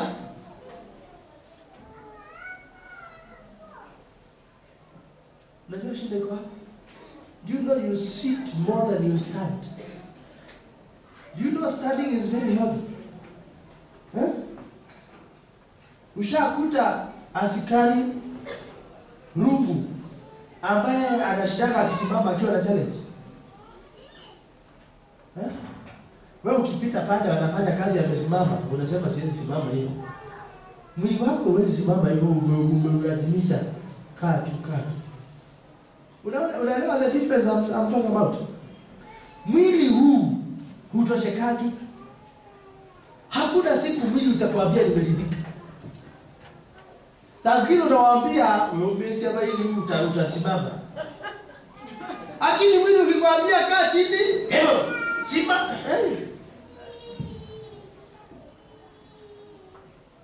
Love must be frequently expressed. Kama unapenda Yesu, that is the meaning is usio unaomba tu siku ile unakuja kanisani. Wewe kwa nyumba unaomba. Kama wewe ukiwa na girlfriend kila saa ni kupigiana simu. Wewe unapigia hizo baraka. Your friend umechile unamtext unamwambia, "Hey, how are you my dear? Umeamka vizuri?" Wakati umeamka leo uliuliza Yesu, ulimwambia Yesu kutimoni. Na Yesu anampenda. Nimekwambia na wafunza basics of salvation. Amen. That's why I'm teaching, I'm not preaching. You know I'm not a teacher. I am a proclaimer. Amen. But I'm struggling to teach you. But it is a must I teach you these things. Ukiamka, jambo la kwanza, tangaza.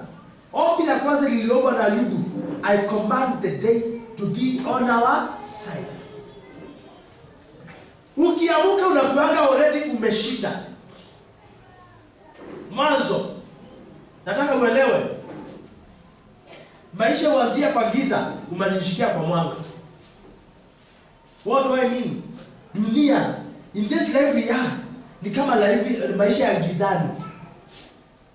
In quotes.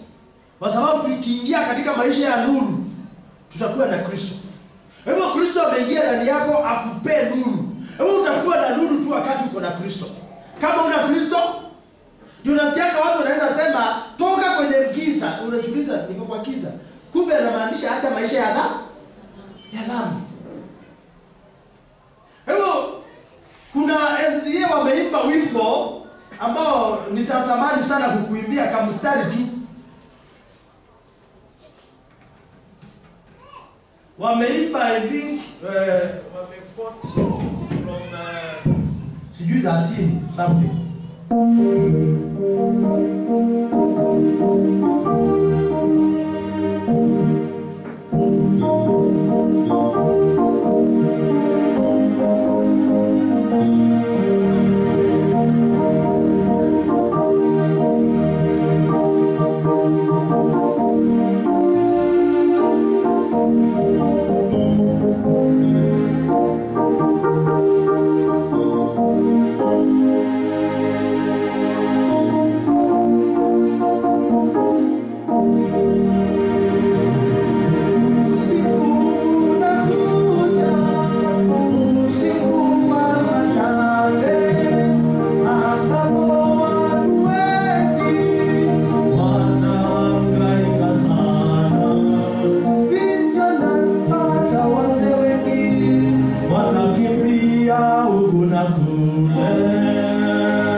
sasa tujue ni kipindi cha mwisho ambapo wanahangaika sana, hata wazee wengi wanatembea huku na kule, wakilemewa na kiu ya neno. Enyi washiriki, tunzeni Biblia, iyo ngao yenu wakati wa mateso. Someni neno la Bwana, lihifadhini moyoni, litawaokoa ukilemewa na kiu ya neno. Ukisema unapenda Yesu, waza Yesu and day more than anybody else. Bwana asifiwe sana. Kila mahali ukiwa ongea kuhusu Yesu. Wacha nikwambie mmoja. Ukiona mwanaume amependa, si ndio ndugu? Mwanaume akipenda mwanamke, kila mahali tu anaenda akisifu mwanamke wake. Haleluya. Bwana asifiwe. Lakini ukiona umekaa chini na mwanaume anasema hiyo mama, achana naye nikizilani tu. Juu inakuanga ni kusukumana. Wewe unasabanga aje wewe ambao umeoa. Hallelujah.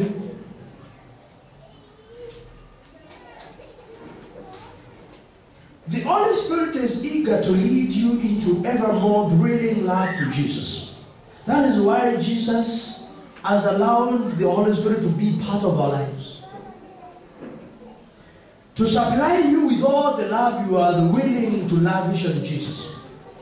Love's commitment and expression is a volitional thing, for it is far deeper than emotion. You must choose to be whole, solely His. But whole-souled, passionate commitment to Jesus becomes a deeply emotional reality, too deep for words. Love for Jesus is not a religious feeling we work up. So it is not a religious feeling that we work up. An occasional piercing affection. Deep love for Jesus becomes inexpressibly emotional because it is the living reality of our own whole being. I'm beginning now to finish. We rejoice in Him. We rest in Him. We commune throughout the day with Him. Lift up our eyes and smile in His face, but we may be moved to tears as we catch the love light in His beautiful eyes as He beams back His Calvary love smile to us. That's why we normally give what we call the Calvary greeting.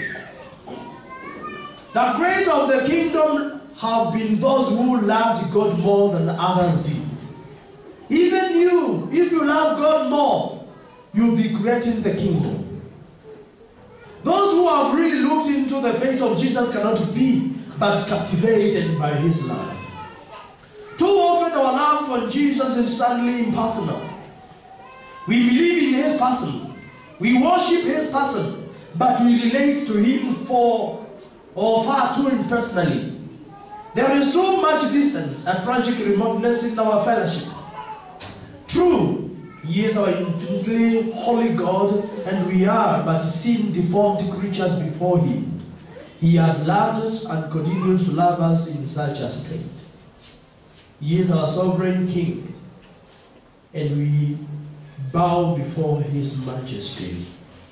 But He is also our Savior, who loved us with such everlasting love that He forsook heaven's throne to become the incarnate Son of Man, to die for us, to redeem us for Himself and make us the special and eternal object of His love. Indeed, He came to make us collectively His bride and personally His beloved. That is why then, to simplify these terms, tunaongea kuhusu harusi ya mwana kondoo. Harusi tatu za maisha. Mwanadamu ana harusi tatu za maisha. Katika hizo tatu ni moja tu. afurahi, shangilia. Harusi ya kwanza kuzaliwa, harusi ya pili kuoana duniani, harusi ya tatu kufa ili ukaingie kwa ile harusi ya kipekee ya Yesu. We call him Bwana. Bwana kazi yake ni kutia mtu nini? Pete.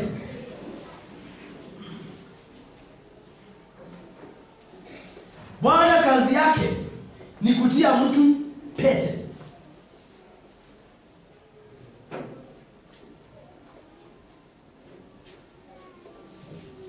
Kwa hiyo we talk of him kuwa atatuoa.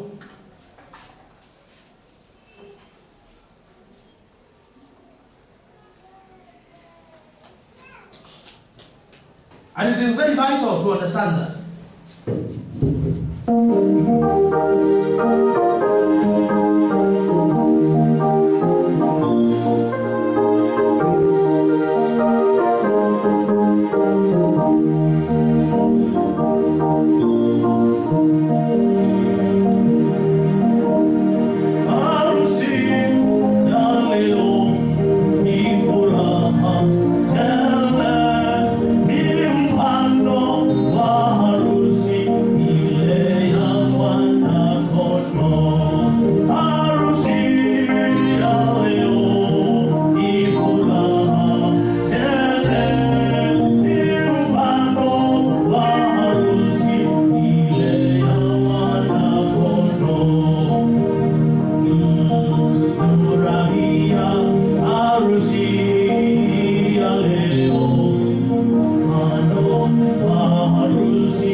Na meza niko na uhakika iko tayari. Nje utaolewa. Na tukifika kwa mbamba tutawekwa pete.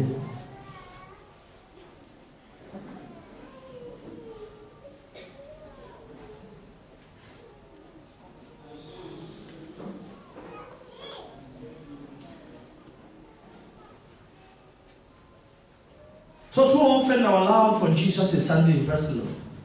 We believe in his person, we worship his person. He is our sovereign king.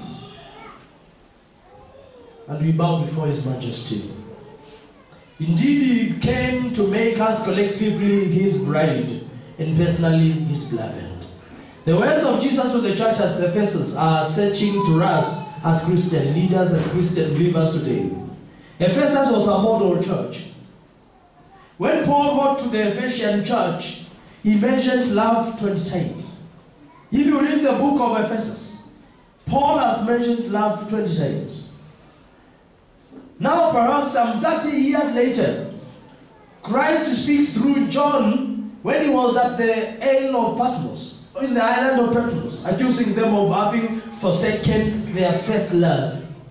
And he says in Revelation chapter 2 verse 4 to 5, he says, "Yet I hold this against you, you have forsaken your first love. Remember the height from which you have fallen. Repent and do the things you did at first. If you do not repent, I will come to you and remove your lampstand from its place." Love is always given in honesty. Ukikuta upendi Yesu, kuna kile kimeondoa hiyo upendo. Kama upendi Yesu, inamaanisha dhambi imeingililia katikati. Na ndio anawaambia ni kwa sababu ya dhambi unaona aibu kuja kwangu na kunipenda. Huwezi kuwa dhambini na ukapenda Yesu. In spite of the fact that they worked strenuously, faithfully persevered, while orthodox and separating, as much as tunasoma the church of Ephesus, tunaona ilikataa mambo ya wale wanaita Laodiceans, ama wale walikuwa wana separate the laity and the clergy, ambao tunaita Nicolaitans, walikataa mambo ya the evil prophets The bad prophets walikataa Nicolaitans and all others. In spite of that, bado walikuwa wameacha upendo. Upendo is everything. On Sunday we talked of, 1 Corinthians 13. Tukaona upendo ndio unasimamia kila kitu yote. Love. And today we are talking about you are loving Jesus back. He has loved you. Love him back. Amen. If he has loved you and you are ready to love him back, then it means that it calls you to abandon every awful thing you do, to stop anything which is not from him, and join forces to worship him. These people were unwavering and unwearied in suffering. They were a disappointment to Jesus for stopping to love him. They needed to remember the height of love from which they had fallen. And if they get the grasp, then they repent. Angalia ulikoangukia, then repent. Wewe umepoteza upendo ama uko nayo. Get yourself. Jesus told the Ephesian church, I'm not judging you. Lakini tazama ulikokuwa na uliko sasa hivi. Kama unaona ulikokuwa ilikuwa juu na uliko sasa ni pachini, then you need to repent. So repent. Turn back from that unloveliness and then turn to love. It is much easier for us leaders to maintain doctrinal orthodoxy and faithful work patterns than it is to maintain the sweet intensity of deeply personal love to Christ, personal love to ourselves, personal love to one another. The resurrected Jesus who examined Peter about his love. Anamwambia, and this was what was all happening. There are those I love to do with these songs.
Kwa sababu gani? Kanisa alistahili hata kuongozwa na mtu ambaye hana upendo. Martin alipigia simu, ninaumwa. Mimi naanza kuambia, "Una shida kama mkinisumbua. Kwani mimi je?" Wakati nilikuwa nimeungua hii wiki, Monday na Tuesday, si kuna watu walinipigia simu, ulijua? Wewe ulijua? Bwana asifiwe sana. Imagine unaongea na Yesu na anakuambia nimekasirika sana. Juu ya nini? Fulani alinikosea. Kwani wewe na fulani mnaingiliana wapi kwa upendo wako na Yesu? So kama wewe saa hizi uje akasirisha Yesu, si pale nje kuna mtu amekasirisha Yesu. Yesu anakosa kukuadhibu kwa sababu mwingine amemkasirisha. Sasa na wewe kwa nini you keep transferring anger from one party to another? Love makes all that get absolved. In John chapter 21 verse 15, anauliza Petero, do you love me? May in effect be asking you and me the same basic question. Do you truly love me more than this? Je, do you love? Unajua alikuwa anauliza Peter, do you love me more than them? Na yeye anakuuliza, do you love me more than your life? Because if you love him more than your life, you will give him your life. Whether we interpret this to mean more than others do or more than we are committed to our work, the essential question remains, how much do we truly love Jesus? And I pray that you will never forget this. Let's humble ourselves before him. Humble yourself before him. Let's confess how God and casual we too often have been in our expression of love to him. Let's ask the Holy Spirit to give us a new baptism of love for Jesus. Love changes everything and neutralizes everything. Love itself heals. We to love Jesus as we should. Perhaps we had been too little of the Spirit's fullness to enable us to love with the personal adore Jesus desires. Paul tells us that it is the Holy Spirit who pours such love into our hearts in Romans 5:5.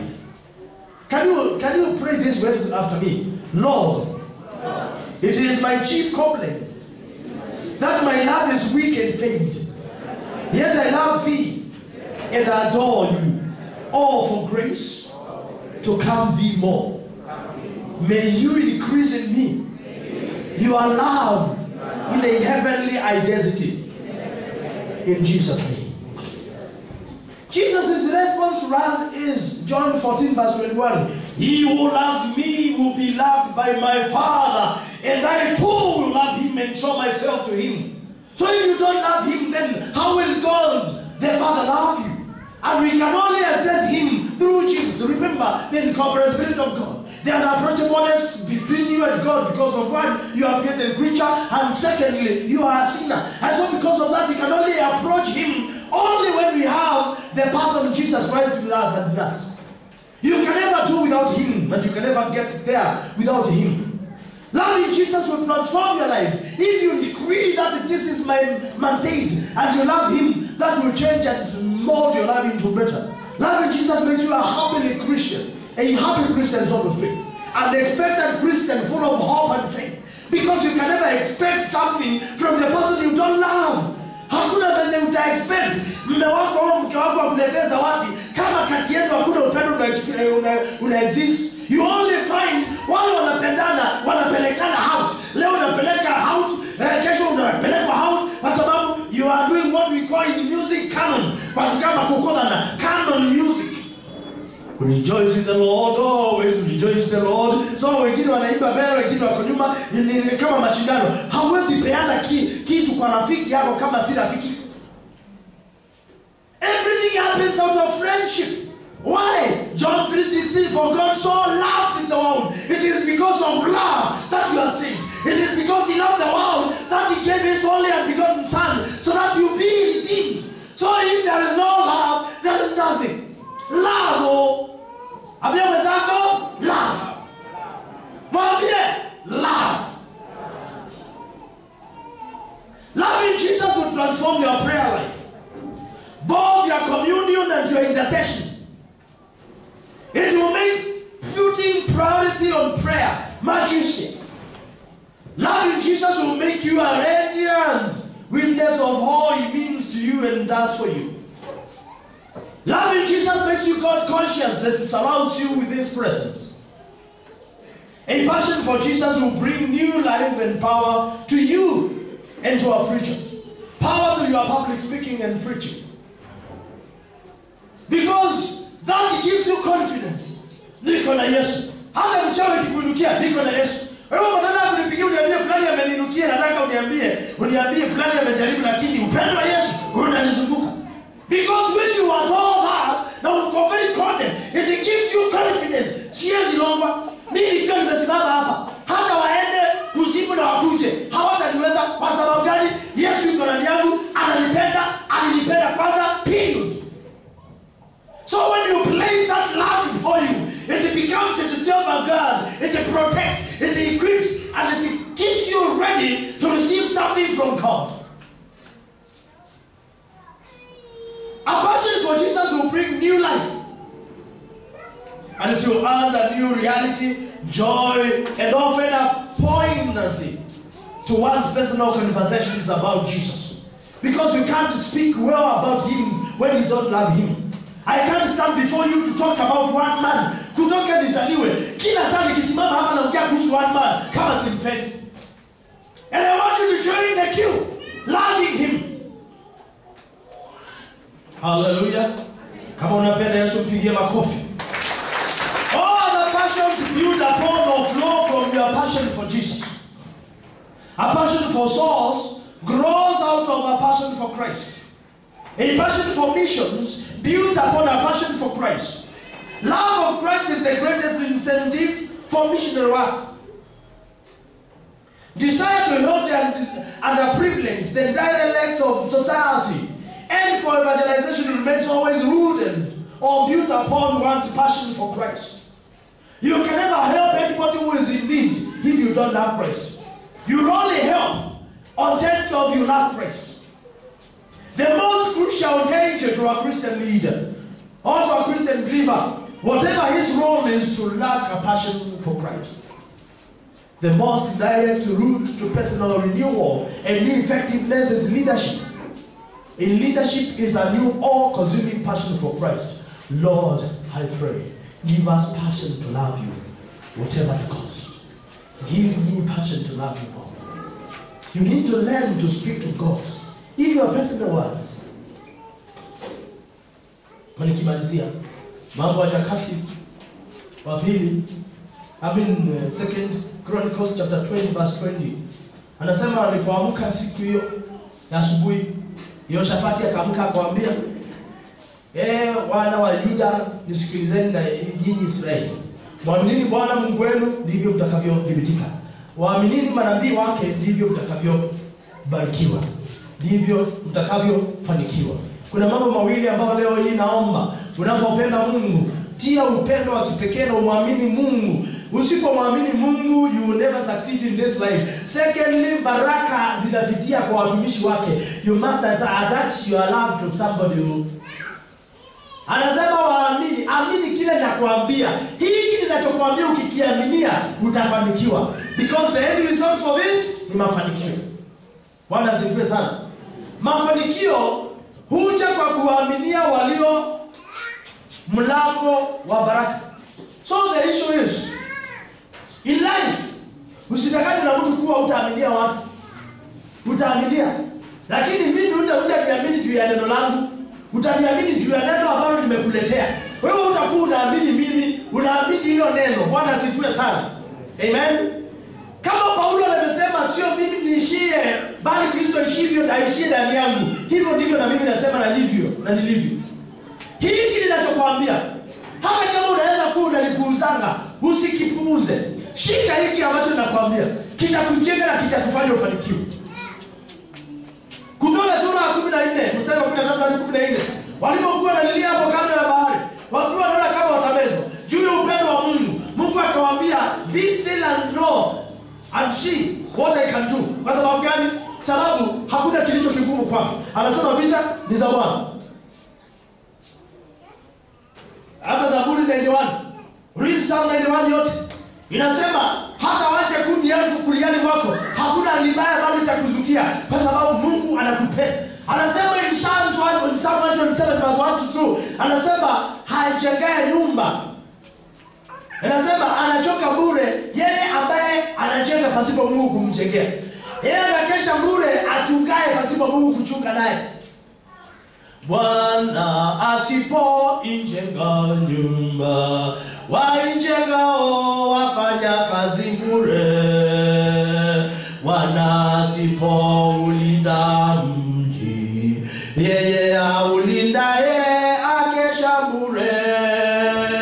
Kazi yenu ni bure, mnaoamka mapema wakukawia kwenda kulala na kula chakula cha tabu. Yeye umpa mpenzi wake usingizi. Tazama, Bwana ndiye uridhiwa. Hizo ni za watu walianza kitabu. Hizo ni za wazee. Bwana asifiwe sana. Lakini what am I saying? Nasema sijui napigana nini. Mungu anaenda kupigania vita zako, especially this 2021. Waefeso 6 mstari wa 10 hadi 20. Sitaongelea sana, lakini waliambiwa waokoka. Hawa ni watu ambao wameambiwa in Ephesians 1:3 kuwa wamekaa mahali Yesu amekaa. In Ephesians chapter 2 verse 6 wamekaa mahali Yesu amekaa. Bwana asifiwe sana. Wanaenda wakisifiwa hiyo mambo yote, wakiambiwa mambo yote, lakini kitu cha kushangaza ni kuwa wanaambiwa hata kama uko na Yesu, hata kama mnapendana na mnakani, hata kama mmekaa mahali pamoja, lazima mvae silaha za vita. Na hizo silaha za vita hakusema mshale, hakusema mkuki, Alisema kwanza ni wokovu. Wokovu ni silaha ya kwanza yako kukupea ushindi. Hiyo silaha uko nayo. Ya pili, akaambiwa kifuani uvae utakatifu. Yaani hakuna dhambi, hakuna uchafu ndani ya kifua chako, ndani ya maisha yako. Hiyo ni silaha. Kwa hivyo kama adui anakupiga, silaha za mbinguni ni tofauti na silaha za mwilini. Silaha ya kwanza, are you saved? What is salvation? Yesu, nimekupokea kuwa Bwana na Mwokozi wa maisha yangu. Warumi sura ya 10 mstari wa 9. That is salvation. Kumwaminia Yesu peke yake. Salvation, nimekupa maisha yangu. Kwa hivyo kama hujapea Yesu maisha yako, bado una silaha. Ya pili ni utakatifu. As long as umejaa utakatifu, huwezi kuwa umeokoka hadi umekasirishwa ukasirike. Huo ulikuwa mtego. Kama umeokoka, kukasirika unaweza kukasirika, lakini ukasirikia je? Wakati kama umejaribu kunikasirisha na kasirika, uliniona lini nimekasirika? Bwana asifiwe sana. Let me be sincere with you. Nashukuru Mungu kama kuna zawadi amenibariki nayo. Nisikasirikaji kwa sababu gani? Najielewa. Nataka ujielewe. You live for your own sake. Namba 3, hakaambia kiroho wake abaye ukweli. You need to have ukweli. Isina shetani ama Mungu. Amua. Akaambia viatu vya amani. Kila mahali unaenda amani. Mtu akona upendo anakuwa na amani. Mtu ambaye amejaa upendo ataenda mahali na aje yake, aache shida, aache kilio. Kila mahali unakanyaga, peleka Yesu, peleka amani. Akaambia mkono wa moja umebeba mkuki. Mkuki wa kwanza ni Biblia, Roho Mtakatifu. Wa pili imani. Hizo ndizo silaha. Imani, Biblia, neno la Mungu, amani, ukweli, utakatifu na wokovu. Anza kufanya juu chini kumeshwa hizo silaha uko nazo. Si physical. Si atianze ushika kulisasa. Ukiulizwa hii mkuki umeshika badili ya nini? Hii ni imani. Cheza na Mungu kuonyesha. Na hii kitu umeshika badili gani? Hii ni neno la Mungu. Mkuki imekuwa neno la Mungu aje? Najua neno la Mungu tunapanga ukataka kuwili. Wapendwa, tumeingia Christmas. Anashukuru Mungu kwa sala ambayo tumekuwa tunafanya ya kuomba Mungu apende kutubariki na kubariki nchi hii na mvua. Amen. Bwana asifiwe sana. Upendo ni wa maana sana. Yes, unamjua Mungu. Unaweza kujua Mungu lakini huwe hauna silaha.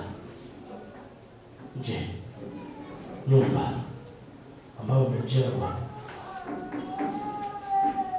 na mahali imejengwa hakuna ile kitu ambacho tunaita inaitwaje hiyo?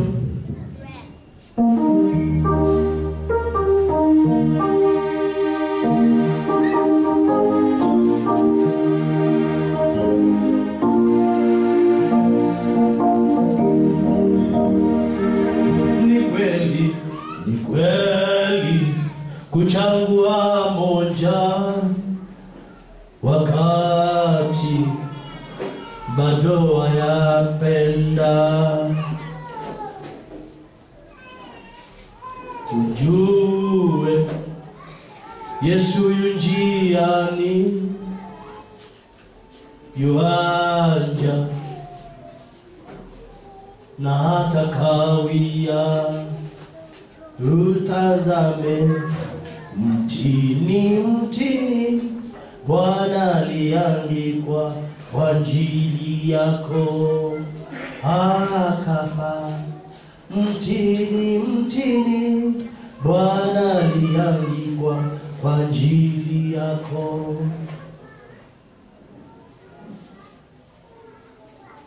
Haza kuwa unajiuliza maswali. Yesu akaja leo, nitaenda. Bwana asifiwe sana. Badala ya kupenda Yesu umewaza maisha sana. Haya mambo nimekuambia leo, tafadhali yashike kabisa, yaweke maishani mwako. And you never suffer. We are going to 2020. 2020 what? 2022. 2 plus 0 plus 2 plus 2 is what? 2 plus 0 plus 2 plus 2 is what? 6. Tunaenda namba ya mwanadamu. Tunaenda namba 6. Ambao kwetu itakuwa namba ya baraka. Kwa sababu alipomaliza kuumba mwanadamu, alimwangalia akasema beautiful. Angalia mwenzako sema beautiful. Angalia mwenzako sema nimefanya kitu kizuri. Kwa sababu hiyo akaamua kukaa chini, kupumzika. Hallelujah. Do you see that number is beautiful? Alipomaliza kukuumba, alisema labda nilikuwa niumbe vitu zingine. Hizo vitu zikae, sio kitu kingine. Labda alikuwa aende next aumbe kitu ambacho inafanana na malaika. Ikae beautiful. So you are important. Bwana asifiwe sana. You are very vital. I don't know whether I'm speaking to your soul, to your spirit. Am I? You are very vital. You are very important. Msikilizaji wetu, may the Lord bless you. May the spirit of the Lord and that of wisdom and of understanding, spirit of counsel and of might and knowledge of the fear of the Lord be upon you. May the Lord bless you as you celebrate this season. May the Lord make his face to shine upon you and be gracious to you. May the Lord turn his face towards you and give you peace forever in Jesus' name.